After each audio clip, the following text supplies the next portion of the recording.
hearing, worshiping in the temple, and being engaged in the service of the Lord.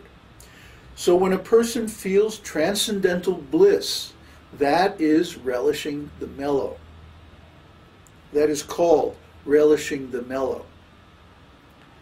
To be more clear, we may understand that the various feelings of happiness derived from discharging devotional service may be termed the mellows of devotional service.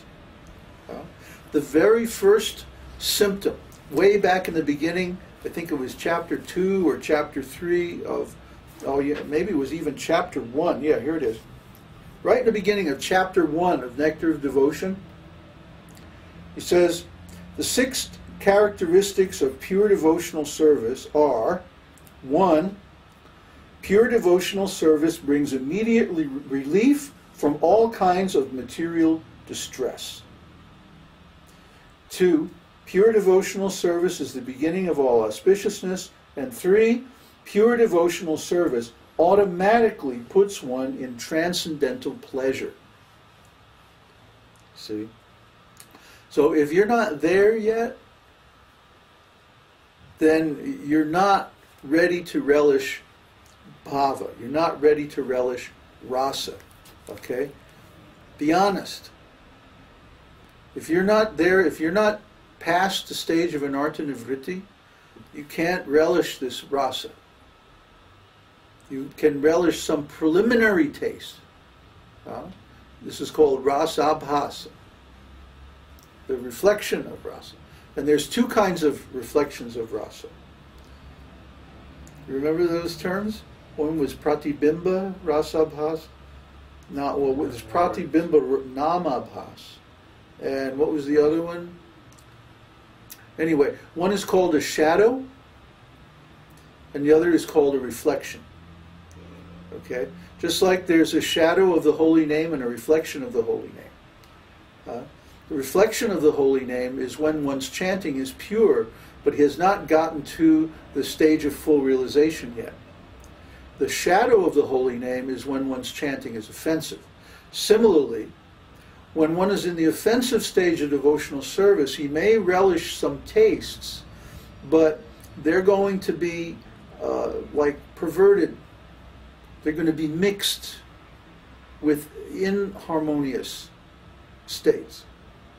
Okay? Just like I was explaining earlier, there might be some devotee who rises very high in the hierarchy of the temple or something like that.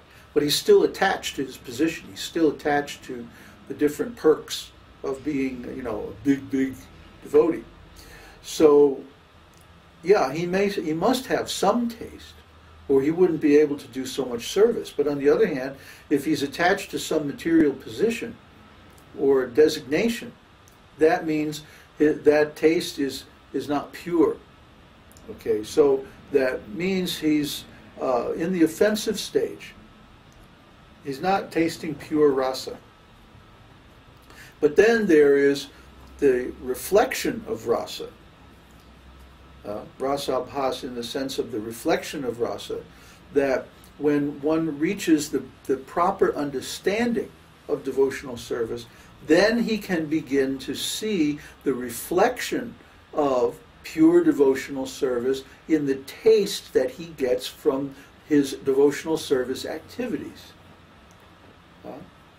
Just like I like to tell people that when I moved into the temple, within 2 weeks of moving into the temple, I knew that my taste was conjugal love.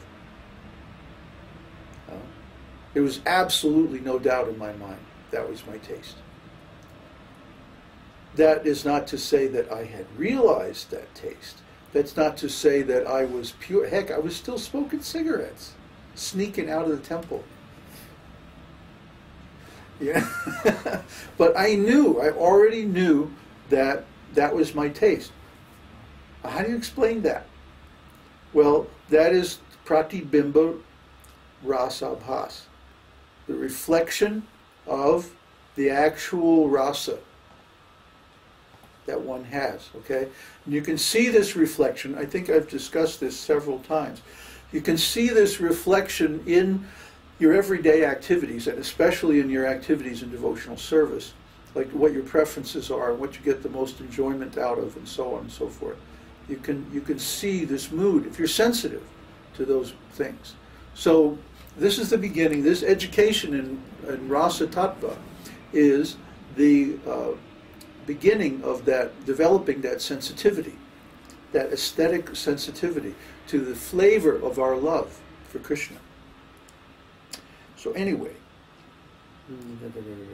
this relishing of transcendental mellow in discharging devotional service cannot be experienced by all classes of men, because this sweet loving mood is developed only from one's previous life's activities or by the association of unalloyed devotees. As explained above, association with pure devotees is the beginning of faith in devotional service. So as soon as I decided to accept Srila Prabhupada's association and moved into the temple, then immediately I could begin to taste these things. And actually this happens to all devotees, but usually they don't have the sensitivity to be able to observe these things and, and note them. Only by developing such faith in the association of a pure devotee, or by by having in one's previous life executed devotional activities, can one actually relish the mellow of devotional service. In other words, this transcendental bliss is not to be enjoyed by any common man unless he is so extraordinarily fortunate as to be in association with devotees or to be continuing his previous birth's devotional activities. I recall so many instances in India of going into temples, especially during kirtan.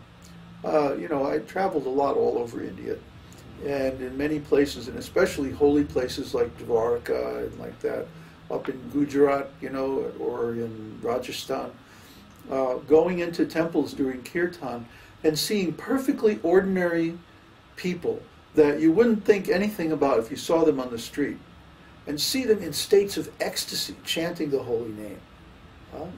Now these aren't brahmanas, they're not big scholars, they don't have any position in these temples, they're not like, trying to make a name and fame out of their devotional service. They're just simple, ordinary people. But you can see, you can just see in their faces, they're so blissed out just by chanting the holy name. This is the wonderful thing about being in India. There's so many nice devotees like this. And they're everywhere. You never know. So I always caution my disciples, when we're in India, you have to be very, very careful not to offend anyone, because you never know. This person could be a pure devotee. It's very hard to tell by external activity or external appearance. Because just like we are, when we travel and like that, we don't make a big thing out of being devotees. It's not like we confront everybody we meet with the fact that we're devotees. Only when we're preaching do we actually, directly manifest. And people can tell, oh, there's something different about those guys. Wonder what it is. But we don't make a big thing out of manifesting it in public. Similarly, these devotees, these advanced devotees in India, they don't make a big thing out of being devotees. That's just who they are. And they don't need to try to make a big impression or anything. So be careful when you go to India. Even the little urchins on the street begging for paisa, in the railway stations, don't offend them. Especially if you're in a holy place. They could be great devotees, you never know. Okay. The gradual process of development to the stage of devotional service is explained in Srimad Bhagavatam, 1st canto. The beginning is to hear about Lord Krishna in the association of devotees who have themselves cleansed their hearts by association. Hearing about the transcendental activities of the Lord will result in one's feeling transcendental bliss always. Well, that's what we're doing right now. We're hearing about all these topics. It is also explained in Bhagavad Gita that for one who has actually come to the spiritual platform, the first symptom visible will be that he is always joyful. Huh? You know that verse? Brahma bhuta prasannatma nasochati nakangshati. Brahma bhuta means that one is situated on the stage of spiritual existence. Prasanna atma. Atma means soul. And prasan means joyful. So he's prasanna atma. He's always joyful.